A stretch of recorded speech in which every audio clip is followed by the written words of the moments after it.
about Facebook and Tether and the Red Sea that we've been having. So we're going to go over a whole bunch. Just Matt and I are going back and forth. Let's go ahead and get started. How about that, Matt? Oh, man. Hey, everybody. We had a good time this week, didn't we, with some of the comments? I think I've got you beat, Jeff. I think really some of these things we can I've got a new name. Steve from Blues Clues. I'm going to own it. Or what do you think? You like Mr. Rogers better? Which is your I like them both. I think Mr. Rogers is pretty good, but Steve from Blues Clues is also I think I could see why someone would call you that, but I think that was the first video. So the last two, that now they're like, "Oh, Matt, we love you." So the way they felt about you in video one is totally different than how they feel about you in the last 3 videos that you've done. So we've had some really good laughs this week. I've never been called so many different types of people and names and all that. I was called people I didn't even know that I had to type their names into YouTube and watch their videos, and I thought, yeah, I do kind of sound like that guy. Learned all kinds of stuff about myself this week. You're like, who's Mr. Rogers? I haven't heard his voice in a while. Won't you be my crypto neighbor? Hey, neighbor, how are you? Yeah, I think people like Mr. Rogers though, so I don't know if that's necessarily that much of a it's more of a compliment, really, because Mr. Rogers educated a generation. Hey, it was common. The names. Yeah, we talked about the millennials this week a lot. Which, Jeff, okay, I'm gonna clear the air here. I know this guy from years ago, and he calls me all stressed out. I'm talking about Jeff here, guys. Blockchain J. And he calls me all stressed out because he really has a passion for seeing millennials learn in business and grow themselves. And this guy really cares about the whole generation coming up and what they're going to do and their future and all that. I mean, this is way before AltCoin buzz and all this. This guy really wants to do some things for this generation. So, don't kid yourself, guys. If you're out there and you're a millennial, we got your back on this. Yeah. Well, did you hear my new nickname is Jeff from AltCoin FUD? You like that one, huh? I saw that one this week. One of my favorites though was Blockchain J parentheses midlife crisis. Yeah. Oh, geez. Apparently, since you're Blockchain J, you're in a midlife crisis. They must think you're, I don't know what midlife is these days, but one of my favorites. Right. You got to tell everybody. I mean, this is hilarious. We've had some other people doing videos and things like that on the AltCoin Buzz channel. Which big shout out to all the team. They're doing a phenomenal job. But tell them about the guy who was ripping on you, saying you should be gotten rid of, or something. I had a guy who said, "Oh, Jeff, you're the worst on the whole team. They should fire you." And then they said, "You sound like an uneducated hillbilly," or something like that. And then there was another guy. I got to tell him about the second one. The second one was Electronium to the moon, Jeff to hell. I was like, "Oh, geez, wow." I was like, "Oh man, I better just start talking about all the good things always." Yeah. So maybe I have to just focus on the positives, right? Maybe that's what. Maybe that's what the universe is telling me. Focus on the positives. Have the heart to tell him, "Hey, buddy, you realize Jeff's the founder of the channel and grew this thing to almost 200,000 subscribers. He's one to kick right." But I was like, "Oh, does that mean I got to go to Bahamas and kick back on the beach with a Mai Tai and just text you guys and say, 'Go team, go'?" Yeah, that's what I was thinking. I was like, "Well, looks like I got to retire now. I've been fired from the channel." So I kind of was like, "Well, maybe I can go on a vacation now." No. Yeah. You crank out the videos. We don't allow you to have vacation. People love you too much. No vacation. Lastly on this, guys, I mean, this is hilarious. You don't know how many good laughs we've had out of this week. But this guy says, I really wish you guys would put the name on the front because I only listen to Jeff. I only listen to him. Oh, So geez. yeah. So they love you. Oh, And they love geez. you. Speaking Oh. of love, just this is cool because, Jeff and I are, you guys know at this point, we're just real guys.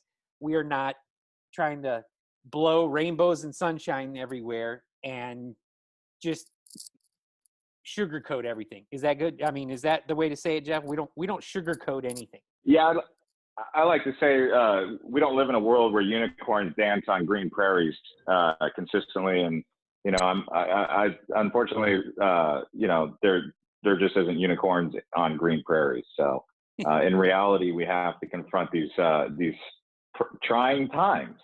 But I think definitely having you around, it helps me to. You definitely do keep me. You help me keep my composure, I would say. So that's definitely been a blessing for me.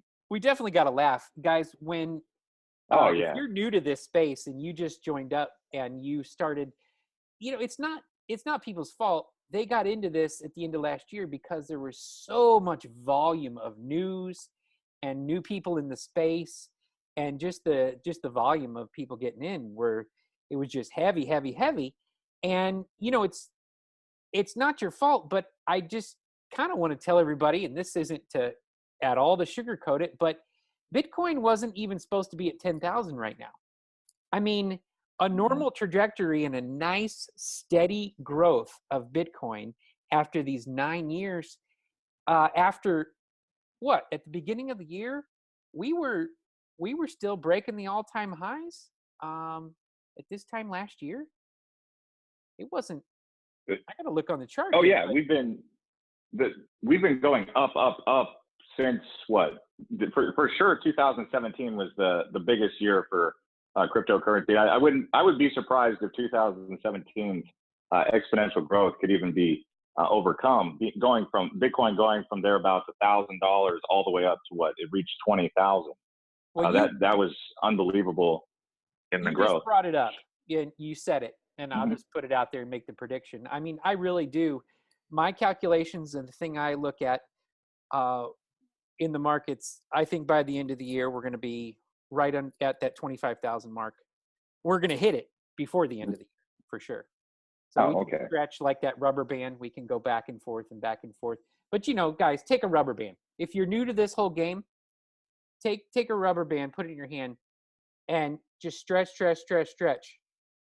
and let it go. So the further the market stretches from a reasonable line, I'm just drawing in the air, I'm just drawing a nice, steady, upward sloping line. The more you stretch from that line, from the average, it's going to sting a little when you let that rubber band go. Now, just pull the rubber band just up a little bit. And, it doesn't hurt as bad if it drops or it snaps back. You get these snaps back, you get volatility. We're going to do a video this week on volatility. But that kind of volatility going back and forth compared to the normal stock market, compared to normal trading, this is up one day 20%, 30%. That's unheard of overall in the stock market. But in crypto, it stretches a lot further than normal. So, guys, it is 10,000. 10,000 is nothing short of miraculous right now. So, hey. Right. So, you're saying that 25,000 by the year end. You're a big follower of Cliff High. I know that because you sent me a video of Cliff High. Yeah. Cliff High is saying, yeah, he says Bitcoin to 40,000 by June. Yeah. I'm a big fan of using Fibonacci lines and Elliott wave type stuff and looking at that. And again, guys, you don't need to know all that. Candace was saying it on the last podcast, and I know Jeff says this all the time. Don't be a trader. Don't go in and out of the market nonstop and get all spooked out by these big moves, little moves. We're going to talk about sound money management principles, but just speaking normal, looking at some of the lines and stuff, I wouldn't doubt if we we go break those all-time highs, we stretch all the way to 25,000 or more, and he's calling for a lot more than that. I know a lot of people are calling for a lot more than that this year, as we have mass adoption. I mean, we haven't even started this year, this cycle of what I think is coming up February, March, April, May, and that one. One question that keeps coming up always is this market being manipulated? And the reason that people are concerned about that is because if they look at the 24-hour, they see how the market just systematically, every single coin dumps at the same time. If it wasn't a bot, or if it wasn't being manipulated, so to speak, shouldn't it, a more natural progression of the market be like Litecoin goes down 20%, but then you have, Populous going up 15%, Ripple going up 8%, Ethereum up 2%, maybe Omise go down 4%. How come it's always everything in the red at the same time? It's like every time we look at CoinMarketCap, in the 1 hour, it's just one green or one red. You very seldomly see a red and green mixture, which has got people like, what is really going on here? Well, including myself. And okay. The mature markets, mature markets we talked about this in the other video. You guys, trillions of dollars of trading in your normal markets. This whole thing is only, and I say only, but 400 or 500 billion. Half a trillion. A half. I mean, these are not mature markets. It's a great point, Jeff, that you're making. Why wouldn't you get these divergence from each other because these companies were standing on their own? It's just not there yet. These companies aren't mature. Right. They just haven't reached that level where they're moving on their own because there's not enough volume at this point. I know our listeners and people Altcoin Buzz feel like that it should be like that. It should be like the stock market, but it's an infant. This space is a tiny little baby right now still. But there's a lot of money coming in. I got to be honest with you. I feel as though there is some whales, and they might just be a handful of whales that are really part of the manipulation of the market. I know no one wants to say that and believe it, and people might call me Jeff from AltCoin FUD, and that's not what I'm trying to do. but what I am saying is, like, it is awfully weird that we'll see 1 hour where everything's green, the next hour it'll be red again, and then the next hour the top 50 are red in that hourly, and I'm like, what the heck? Because it shouldn't be like that. It's yeah, and it is what it is. I mean, I could ignore it and ignore my thoughts and not say anything, and maybe I should, or maybe I shouldn't. It depends. What do you guys want me to do, right? But in terms of the market overall, I just feel like it's been a stressful month for a lot of people. I feel that weight of their stress. I don't feel it so much personally, although when the market is down, I do think that I don't eat as much, and I might not have as much of a smile on my face. But I've gotten pretty good at dealing with adversity in business. Being now that I'm 35, I'm not 25 anymore. So I deal with adversity. I walk away from it. I shut it off, and I say there's nothing I can do about it. So only time will heal this one. But I think for a lot of the people who came into the market in December, they deal with a lot of the stress right now, and I feel it. But I will say many of them are dealing with it very maturely, and professionally, more better than I would have thought they would have. Oh yeah, I completely agree. We've got a very mature audience. You look across the spectrum, and I'm seeing some excellent comments. When you talk about money management and you start talking about what's happening, speaking like you are, Jeff, where you're like, okay, have I put only whatever I have in the market in there right now in my portfolio where I can still sleep at night? Or did I invest my entire life savings in there? And when the market goes down, I get no sleep and and I can't handle it. Yeah. I think Yeah. we have a lot of people who are following that principle where they put some money to work in here. They know they might lose it or it might fluctuate a lot, but they're in it for the long haul. Excellent. Well, today when Bitcoin went to 10,140, I remember the price. I actually bought a portion of a Bitcoin at 10,140.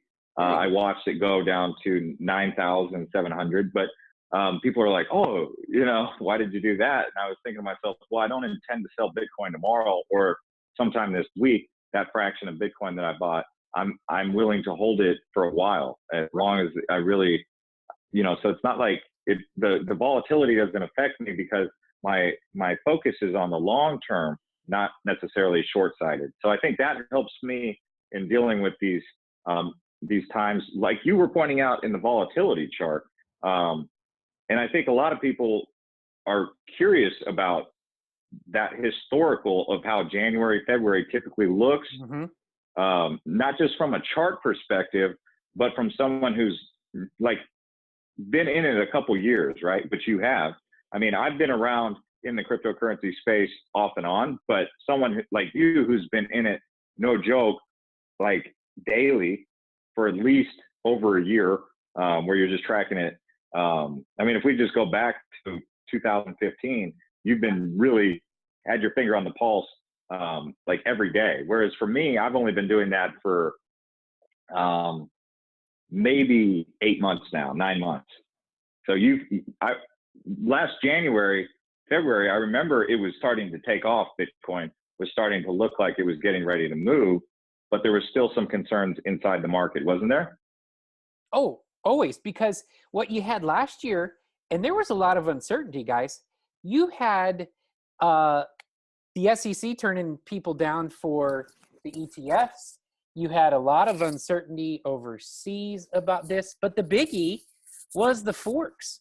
It was all the scaling issue. And for everybody who wasn't around last year in Bitcoin, and you just joined up recently, which, Jeff, what do you, just speaking of that, AltCoin buzz, what do you say the percentages of the people that have just recently in the last 6 months started investing in any crypto or Bitcoin? Just a guess of our audience. Over 50% of our audience base joined in December. Joined cryptocurrency straight up in December. There you go. So know your audience. So guys, last year there was a huge scaling debate. This is what came out of it was Bitcoin Cash. And if you guys weren't involved with that, you may not know there was uncertainty hanging over Bitcoin for months in a row. Months and months and months. And at one point, of course, I know I'm talking to Jeff and calling him, and I'm like, wow, this thing just went over 4,000. I mean, I was amazed. I was amazed when it broke 2,000 and 4,000. Then when it went over 5,000, I thought, I don't know how much more this can go up this year. The rubber band was stretching. Like, little did I know, of course, it was going to go all the way to 20,000, but it was not any different for our audience, the people out there. If you were in this during that time, and I'm going to bring this out because this is what Candace said. If you guys want to have a long-term perspective and realize, be thrilled that it's at 10,000 right now, because the trajectory of this is fine. We're right on track. I think you said it the other day, Jeff, if we went to 8,000, or Shaylin said it when we were talking. Still, what if you're looking at mid or the end of the year and we're right back testing the all-time highs at 20? Are you going to really care, Jeff, if you bought at 8,000 or like today you bought at 10.1? I mean, right. What's the difference if I buy at 8 or 10 if it's going up to 25,000? Yeah. I mean, just a couple $100. And there's no way to tell, right? We're not. Right. Guys, one thing in trading, and I know Jeff's a big fan of this trading book that I love, Trading in the Zone. And one of the things that he's a market psychologist, one of the things he talks about in there is that you need to approach this and say to yourself, anything can happen? And are you good with that? Are you good with anything happening? First, putting your only money in there that you know you can lose. And secondly, then, keeping a little dry powder on the side. I know, Jeff, you've done that, where if we are in a long-term bull market, and you even say to yourself, this thing's going to take 2 to 5 years. You said it on a video today. You said, if I got to wait and recover my money and it takes a year or two, I'm fine with that. So what you're really saying, Jeff, is you believe this is a long-term bull market, that blockchain technology and the tech behind this is going to take over the world. And I think the same way. I think most things we use in the financial sector and in currency and trading and everything we do is going to be blockchain-based, a cloud-based, blockchain-based in the next 5 to 10 years. Well, that being said, we're in a long-term bull market. So, hey, you don't get spooked out of these little moves. Keep a little on the side so when we do have these dips, you can get involved in some good, solid companies. I thought you were going to talk about how I like to play with some of these microtransaction coins that are trading under a penny.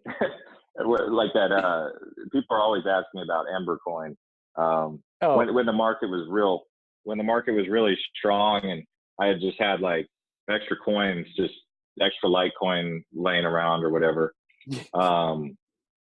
Which was, I don't know, I put it out there. I said, I'm taking a little bit of a gamble on that Ember coin. Yeah. And it was a micro transaction, and I put in like a fraction of a Litecoin, and some way, somehow, other communities, including Reddit and other YouTubers, had caught on to the Ember coin thing. I still hold all of my Ember coin from that day, and I'm waiting for that thing to cross over to Chartis and become a GPS solution on the blockchain. Yeah. But I've done that with other coins too that I don't necessarily talk about. I'll just give you two that I've done that with. B3 coin. But it seems like with that, when I have that extra just funny money that I can put in the machine, that's definitely not my core. Like if you were to ask me how much of that I put in, it's literally less than 1%.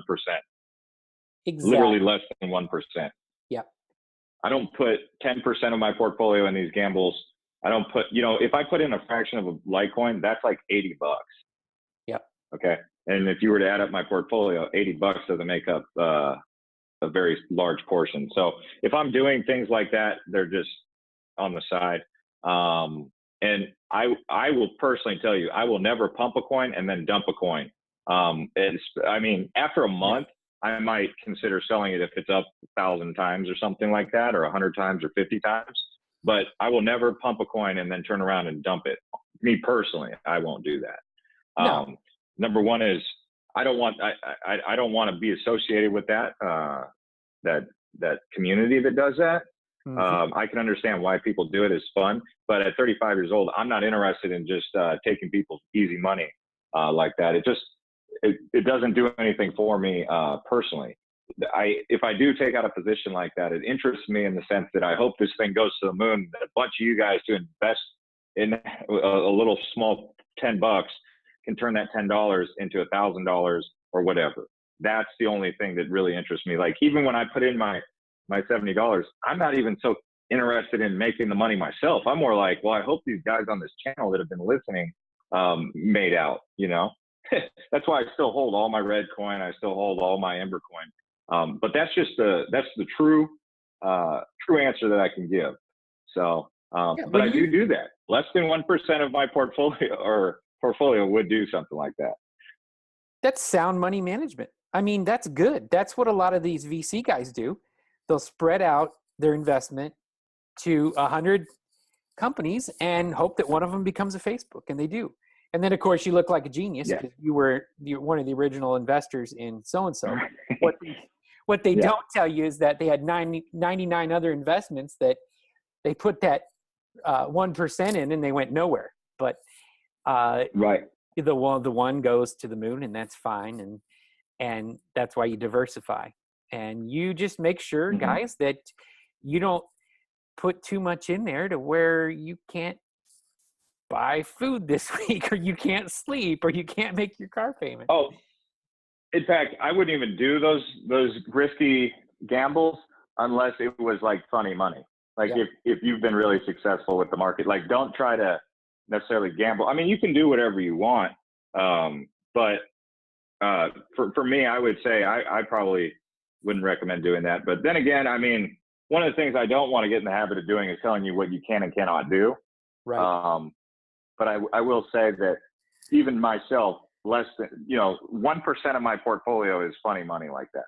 Like I would not take out a massive investment on something like Embercoin at that particular moment. Maybe as Embercoin evolves into something like with Chartis, where it becomes a successful GPS solution, then like you say, then we all look like geniuses because Embercoin turned into Chartis and that became like a massively successful company. By the way, I've actually gotten in touch with the Embercoin creator, or not the creator, I'm sorry, the CEO. Yeah. And so I talked to him, and it sounded like he was serious about his project and that they had big intentions for Chartis and Embercoin. So that's kind of exciting. I mean, I was kind of like, well, let me know if you guys are just kicking the can around, or if you're really going to do something. And he said, yeah, we're building this. So that could be interesting. I mean, we don't know where that thing will go, but being that I still hold my coins, and I know that a lot of you guys still do too, we'll see what ends up happening. And percentage wise, say you put a small percentage, it's all relative out there for what you guys have, the size of your portfolio, but wow, how about waking up 2 or 3 years from now and finding out Embercoin's in the news, they got their new product released. Mm-hmm. Their roadmap took them a year longer than they thought. But here your investment is worth 5 times what you paid for it, 10 times what you paid for it, no matter the dollar amount. That's a good thing, guys. That's what you need to do. So speaking of you not wanting to tell people what to do, we got 2 things here. We got the Tether thing, and we got Facebook. Yeah. Those are the 2 news things that came out. And I know you and I have strong opinions on this. What are we on? Podcast episode 5. So this may be your last episode of listening to Jeff and I on the AltCoin Plus podcast. Which one do you want first? Well, Tether. Okay. Tether. Well, my take on Tether is that I think it's a threat to the government because if you say that you have a digital dollar in the cryptocurrency space, I could see why the government, the Fed, whoever prints the U.S. dollars, whoever backs the dollar, the Federal Reserve, would look at something called USDT and say, oh, wow, this thing's got a $2 billion market cap, and in the bull market, look how much they use this Tether. And is it centralized? Who's behind it? And then when they start digging, they find, BitFinex, and they find out who's behind it. So then they issued a subpoena, and it kind of becomes like, no, we're not going to let these characters take over the U.S. dollar as this cryptocurrency market goes to the moon potentially. Yeah. Yeah. How about that? Now, on the other side of it, okay, and I'm going to play. This is a very naive comment. Okay, you guys ready? Now, don't write and call in because I really know what I'm talking. Yeah. This is going to be okay. What? You doesn't know how this works? Let us have it. This is way more complex than I'm going to make it right here. I'm just putting that's your disclaimer here. But on an audit, if Tether is doing what they say they're doing, and again, there's going to be multiple accounts and reasons and leverages and money sweeps and all kinds of ways. I realize that for all you financial gurus out there. But if they have issued, what is it? Steve said it on the video. Is it 2 billion? Or is it 1 point? How much right now have they issued in Tether at this point? Let's see here. Let me pull it up. I know they're at a 2 point something $2 billion market cap. So but I don't know how many USDTs they have. Yeah, how many USD circulation issued? But they have over 2 billion. Okay, so let's just, for round numbers, everybody can fact check us. It's fine. We're just trying to have a nice little talk here between a couple of dudes. But let's just call it 2 billion right now. If they've issued 2 billion tethers, then there ought to be a bank account that says 2 billion, right? On the audit. There you go. It's going to be multiple accounts. It's going to be all kinds of different investments and leverage off that. But at a traditional bank, you know, that's backed by the Fed, you know, they don't have 2 billion sitting in that bank. They're backed by the Fed, and that money is not sitting there. Here's the thing: their circulating supply is 2 billion, right? It's 2,447 million, right? So that's less than 2.1 bill, and their total supply is 2.3 billion. So what happens if they're getting more price injection, more injection of cash? So their market cap has to stay pinned to $2 billion. So what happens to the excess cash if it ever comes in? And how do we know that it hasn't already? Yeah. Because they have to keep it pegged to the US dollar valuation, because if that thing went up to the $10 billion market cap, it's no longer pegged. So what happens to the excess? And right here it says 24-hour volume, 3.4 billion. So in USD, so their 24-hour volume exceeds their market cap. Explain that. Where people buying and selling that back and forth, creating that volume. But here's the big statement, Tether: do the right thing, because if they will get audited properly, and they should have no problem getting audited properly, it'll take this uncertainty out of the whole equation. And this is, you hit on this a little while ago, Jeff. If you are in the crypto space as a new and upcoming company in development, you're Bitfinex, and this space being in its infancy, why would you shoot yourself in the foot and not do the right thing right now? Because this thing is only primed to grow. So do an audit, and you're going to make more money by doing the audit.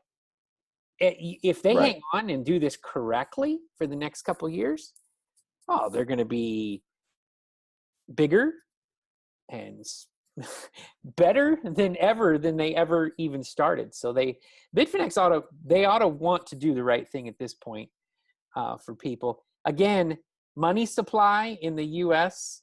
right now, just stuff that's in bank accounts or money market funds and all that, is in the trillions. That's just sitting there. So this amount pales according to that. People shouldn't get too freaked out. But when you have just what you said right there, let's just say there's 2 billion Tether out there at this point. You know, $2 billion in the crypto space right now on what we call a market cap of 400 or 500 billion is a big deal. It's a big percentage. It's not a big percentage if you look at overall markets, money market funds, stock accounts, and even US dollars cash in circulation that's out there. There's a ton of money out there. But, you know, I just say do the right thing. Take the uncertainty out of this, and we're all going to do better. That's my comment to Tether. Might be naive. Might provide some transparency. Show them the skeletons in the closet. Let everyone know what's been going on, and then keep existing as Tether, doing what it's been doing instead of resisting. Right? Yeah, and don't get me wrong. Resisting the government and the crackdown and the Fed needs audited and as corrupt as can be as far as it goes. I think we all know the US dollar is melting in what it'll buy, and that, so it's not like you got a great alternative. But here, with everything that's going on with the economy, tax cuts, the repatriation of funds coming back in the US, we're probably going to have a strong dollar this year. And you know, they have a big chance here. That's all I'm saying. You guys see where we're coming at with this on that. Now, okay, so we're big on transparency. You're big on free markets, Jeff. You and I have talked a whole lot. Mm-hmm. Talk about this Facebook thing. Talk about what's happening with them and what the news came out. There's a video on it today on AltCoin Buzz. What do you think of the news? Well, think of the Zuck's moves. I think Zuck is one of the reasons why he is in the position that he's in is because he's very intelligent and he's highly educated and he knows what he's doing. And I think he's also very highly connected and protected. And he does step on toes, but he usually gets to step on toes and get away from that. So he uses his power in a way that appears as though he cares about the people, right? I mean, that's one of the things that's his overall persona. His character is this guy who's here to usher in this social renaissance digitally, this digital social renaissance, right? So with him doing that, he always wants to appear to you to fit that character. And so he announced that he's going to do cryptocurrencies, and now he bans cryptocurrencies today. And so people are like, hey, what's going on here? One day you're wanting to explore cryptocurrencies, and now here today, you're going to shut down cryptocurrencies, period, from doing any business on your platform. And you're like, well, I thought you wanted to explore cryptocurrencies and kind of embrace the decentralized aspect. But now you're saying, nope, none of you guys can do that. We're going to take that away from those guys, the free market, so to speak, and we're going to work on that in-house for our audience only. It's not going to. So I guess you could say, what's going on here? So you just want to do it yourself and do the blockchain yourself and keep all the competition off your platform. I guess he can do that though, right? He can do it. He's allowed to. He obviously did. Yeah. I guess he can. I just don't understand if people. You and I like free markets. I like free markets. Like I like competition, or so to speak.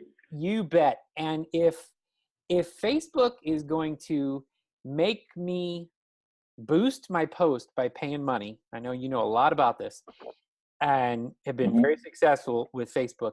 If they're going to offer that service, if you pay and boost this post, you're going to get it in front of more eyes of people you know, friends, people who have signed up for your page, for your interest in that. And then now they're telling me, oh, there's only certain kinds. I guess they have that right to say, oh, we're only going to allow certain kinds of businesses to do that. But I think, once again, it's shooting themselves in the foot, because free markets are going to find a way. People are going to go to another platform that lets them advertise to people. Here's the biggest thing that I take away from this. Facebook owns all of its competition outside of YouTube. Right. I mean, they own WhatsApp. If you just do a simple Google search, top social media platforms on planet Earth, Instagram. The top three are Facebook, WhatsApp, and Facebook Messenger. And that's not even including Instagram, which is another one of their products. Yep. So outside of Snapchat, which I like Snapchat. I just had a hard time trying to figure out how to use Snapchat. So for me, I like Facebook. I think it's a very powerful platform for media. Although the thing that has been a little bit of a frustration for me is the fact that they kind of strong arm people out of the way, right? So they don't embrace the free market. They're just like, oh, competition. Let's let's buy them if they don't want us, anyway. So I think, like I said, I have a great deal of respect for Zuckerberg and what he's achieved. It's just I think that it would be nice to get a little bit more understanding about what his intentions are with blockchain and cryptocurrency, and what he intends to do for the people that are working in that ecosystem. I mean, I would like to think that he's not looking at the whole entire cryptocurrency market and saying, well, I'm just going to take it over and do it here over on Facebook and my platforms, and we're going to run it like that, and that whole cryptocurrency market, bye. Do you think Thanks for showing me the tech. Huh? Do you think it's that, or do you think it's they're worried about this regulation coming down on ICOs and, you know, I don't even want to say it, but things like To be fair to him, it yeah. could be. He could totally really just be like, hey, like there's a lot of scams going on with these ICOs. You know, and that's totally a great point. I'm glad you mentioned that. And maybe they're scared of that, but I still have a little problem with that, Jeff, because of, you know, I'm not a smoker. I don't like to smoke. But I think if people want to smoke and they want to buy cigarettes, that the government shouldn't tell them they can't. Again, you know, I don't want to go anywhere and have smoke blown in me, but that person wants to do that. And where does it end? Well, I tell you, it didn't end with smoking cigarettes. Now, if you're in New York, you can't buy a certain size beverage of a soft drink because the sugar content. Right. So now, you know, oh wow, I didn't know that. Yeah, that happened years ago, and then so where does that end? What if, you know, what if I have a certain beverage or a food, and hey, that's been deemed not good for me, so now that's regulated out. I can't buy that. I just don't know where the line is, and I don't know where the line is on Facebook. If they say, well, you can't, if you're an ICO, what do they rate them? How do, Jeff, how about crowdfunding? So they just say no ICOs. Yeah. No ICOs, no crowdfunding. So does that mean that what are some of the Indiegogo, which I love those platforms. I give. What are those? What do people raise money for on there? I've seen some silly stuff on there. You know, stuff that, okay, here you go. I've used Kickstarter for years.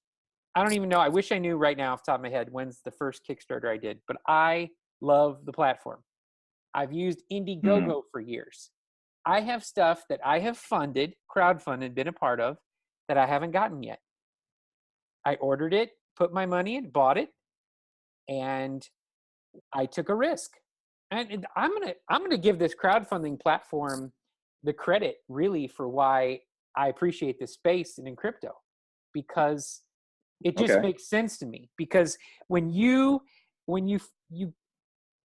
do these crowdfunds on Kickstarter, you get rid of the bank. You don't need to worry about the bank. You go straight to the customer. And so on Kickstarter, it all gets funded and you have a good story and you invest in the people behind it and hopefully get your product delivered. And I've even launched a Kickstarter, a book campaign for my friend. And it was very successful. Yeah. And we delivered and everybody got their product and they were very happy and we gave them bonuses. But we took the bank out of that equation. So I don't know. Central banks got to be nervous of that. Regular banks, everybody involved has to be nervous now that people can just bypass them and they can just go straight to the customer. And there's going to be messes involved with that. Crowdfunding is not always perfect. And I'm still waiting on my pen that will help me write in the middle of the air and it'll show up on my iPad. But those founders and those people producing and the tech behind it, they send emails all the time. And they say, well, we're still working on it. We're at this stage of development. We're in this part of the project. And you're going to get your pen. But it's just going to take a lot longer than we thought. Well, that's the risk I took, and I like it. I like that concept. I like that about crypto. Yeah.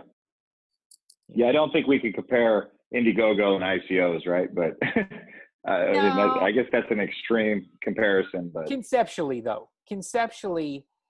the fact that people are allowed, when they are allowed to say, this is my money, and I want to, pick something you and I really love, that we both love on an ICO. Or really love, but I love rivets. Me and you are both involved in rivets. I think it's right. I think mobile security. Yeah, the encryption in the chip is amazing. The chip in your smartphone being encrypted to where it can disassociate from the operating system, so you could securely hold your private keys on your chip in your smartphone through the rivets technology.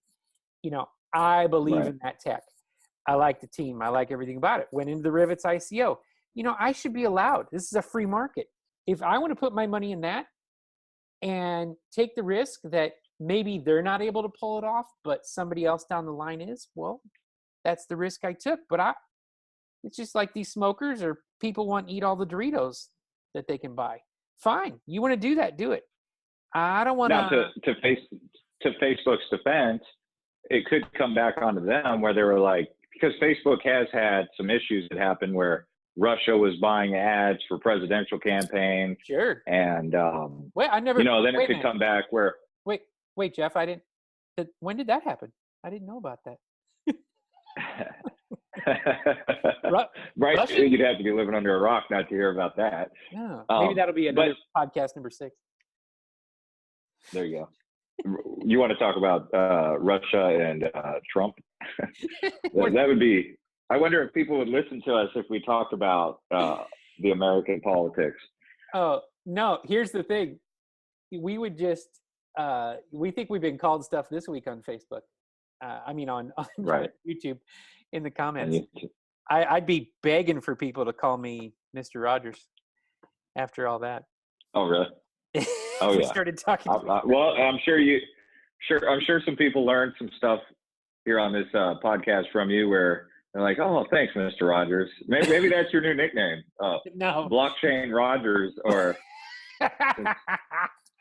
people still think I'm trying to be like gangster about calling myself Blockchain J. What I'm doing is, I thought when someone was calling themselves Crypto Joe or Crypto Jimmy, I thought that was pretty, because Crip walking, the Crips, I'm like, oh shoot, Crypto Jimmy, and I'm like, Crypto John or Crypto Bobby, well, by the way, Crypto Bobby's we've been in touch with Crypto Bobby, so we might get a interview going with him. Yeah, and I'll tell you what, Jet, let's that's what I've heard. That's what I heard. Bobby, I watched his Tether video today. It was fabulous. Oh yeah. Crypto Bobby's the man. He does those great job. Those happy hours. Yeah. No, and he's in tech. Speaking of that, I think we should give some shout outs to some of our favorite YouTube channels. Yeah. I really like who does a really good job that I haven't really talked about? Crypto Investor. Oh, nice. Yeah, you can look up his channel, Crypto Investor, but he called the Tether stuff 3 days ago. Now, obviously, we can't get into the habit of thinking that someone's got a crystal ball, right? But Crypto Investor, he's got his finger on the pulse, and he's definitely someone that you should subscribe to. Nice. I just put that out there. But Crypto Bobby is another guy that I've got a lot of respect for. Obviously, we've talked about Superman. Got a lot of respect for him. How about Box Mining? Yeah, man, he gets out there and goes to those conferences, and if you want to be right there at those conferences, Box Mining, he gets in there and he does the work, and he puts it out there like no one else can. Yeah. So, Data Dash is another one who has been doing that. David Hay. Yeah. So I have recently watched some of his. Appreciate his approach to things, level-headed on that. I think guys. I'm sure I'm missing a couple. Yeah, there's one guy I got to give a shout out to though. Hold on. There's one guy. There's a guy that has been around. He's been in the game for a while. YLGV. I got to give a shout out to YLGV. Nice. Where do you find him? I don't think I've never. He's on YouTube. YLGV. Okay. So I got to give him a special mention. Okay. He doesn't know I'm doing that for him, but he's pretty cool. I say that because he's got some real interesting insights that can be valuable. I like it. Well, and he's a young guy, but he's got a lot of interesting insights that can be valuable to people. I'll give everybody on Steam a shout out because you guys want a platform that's got some solid people and community that are positive, and they're looking out for each other and not getting all caught up in all this craziness. Good community. If you haven't signed up for Steam It, get out there and get your username. Sign up for a Steam It account. Who else on Steam It? Like you've talked to me about a couple guys who've been teaching you how to use Steam It. And we'll give Brandon Fry a shout out. We got to give Steamaze a shout out for helping him on the team. Gosh, I'm sorry. I know their stacking's been doing us good. It's hard on Steemit because I could literally go through 99% of the comments and people are excited about crypto as an investment. They're level-headed about it. They're just in it for the long haul. It's just a great crowd. And this is just because All I'm right. so involved with this, guys, but there's a lot of other things on Steemit besides crypto if you have hobbies. So good community. I do need to do a fact check before we go here. This isn't as much a fact check, but I had time to pull this down. All the coins and banknotes in the world right now is approximately 7.6 trillion. 7.6 trillion. Yeah. All the banknotes. Yeah. That's just coins and banknotes. Now the world's gold is at 7.7. That's paper. Yeah. Liquid money, coins and banknotes out there right now, paper money. Just paper money. Because a lot okay. Tell me that in your fact sheet that you're going to have digital. Oh yeah. We got digital on there for sure. Because they're comparing cryptocurrency to the world's wealth, to people's wealth, to California's wealth. So just California's GDP is 2.9 trillion. The 50 richest people right now, aggregate, I don't want to take time to rattle off their names, but they're 1.9 trillion. So look at that, guys. Crypto right now is only 400 or 500 billion. Just the 50 richest people in the world are 1.9 trillion. This is backing up Jeff's comments about, can there be manipulation? Is this space new? Well, no, it's very in its infancy. The amount of the world's gold, this is I don't know what year this stat was, but spot price being 1275, so it's pretty accurate. 7.7 trillion in gold in the world. Global stock markets. Wow. Global market capitalization of all the world's stock markets is equal to 73 trillion. 38% of that is the US. So look at the size of this, guys. Global money supply. Here's your one that you guys are going to want to know of. The total value of the world's easily accessible money is 36.8 trillion. So that's all the coins, the banknotes, and the checking deposits. Say that one more time.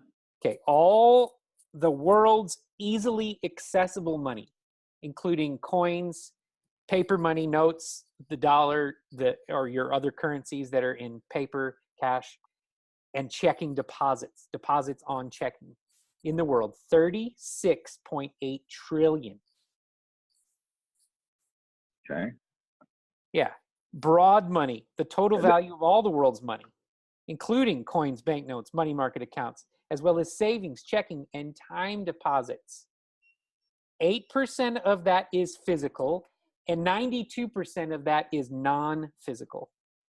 That value is at $90.4 trillion.